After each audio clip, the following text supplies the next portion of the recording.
America అధ్యక్షుడు Trump ఇరాన్పై హెచ్చరికల స్వరాన్ని మరింత పెంచారు. త్వరగా ఒప్పందం కుదుర్చుకొని హర్ముజ్ జలసంధిని పూర్తిగా తెరవాలని ఇరాన్కు సూచించారు. లేకపోతే ఇరాన్ ఇంధన కేంద్రాలు, మౌలిక సదుపాయాలను సర్వనాశనం చేస్తామని హెచ్చరించారు. ఖర్గు దీవిని ఆక్రమించుకుంటామన్న సంకేతాలు ఇచ్చారు. మరోవైపు భీకర దాడులతో పశ్చిమాసియా దద్దరిల్లుతూనే ఉంది. కువైట్పై ఇరాన్ జరిపిన దాడిలో ఓ భారతీయుడు ప్రాణాలు కోల్పోయాడు. కువైట్లోని ఓ కీలక విద్యుత్ కేంద్రంపై ఇరాన్ దాడి చేసింది. ఈ ఘటనలో భారతీయ కార్మికుడు ప్రాణాలు కోల్పోయాడు.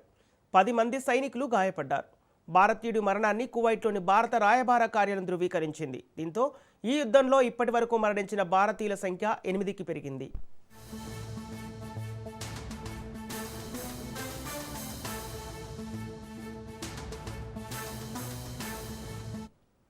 పశ్చిమాసియాలో యుద్ధానికి ముగింపు పలికే శాంతి చర్చలపై ప్రతిష్టంభన కొనసాగుతోంది.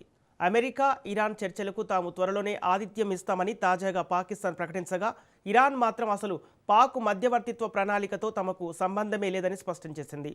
ఇస్లామాబాద్ వేదికగా సౌదీ అరేబియా, ఈజిప్ట్, తుర్కియా విదేశాంగ మంత్రులు సోమవారం భేటీ కావాల్సి ఉన్నా ఆ సమావేశం జరగకముందే వారు స్వదేశాలకు పయనమవటం సైతం పలు అనుమానాలకు తావిస్తోంది.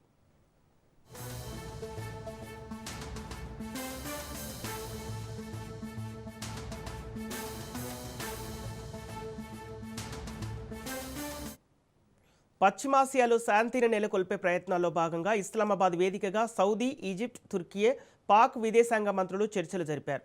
తమ మధ్యవర్తిత్వంలో సంప్రదింపులు జరగనుండడంపై అమెరికా, ఇరాన్ విశ్వాసం వ్యక్తం చేశాయని అనంతరం పాక్ విదేశాంగ మంత్రి ఇషాక్ దర్ అన్నారు.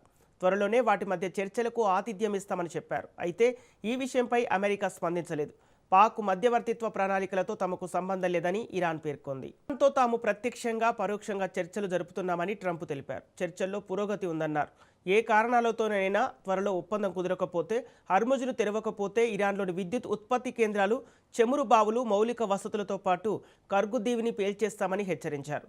త్వరగా ఒప్పందం కుదుర్చుకోవాలని ట్రూత్లో ఇరాన్కు సూచించారు. పశ్చిమాసియాలోని అమెరికా, ఇజ్రాయెల్ కమాండర్లు రాజకీయ ప్రముఖులను లక్ష్యంగా చేసుకొని ప్రతీకార దాడులు చేస్తామని ఇరాన్కు చెందిన ఇస్లామిక్ రెవల్యూషనరీ గార్డ్ కోర్ హెచ్చరించింది. వాషింగ్టన్ బెదిరింపులు కొనసాగితే వారి కమాండర్లు, సైనికులు షార్క్లకు ఆహారం అవుతామని వార్నింగ్ ఇచ్చింది.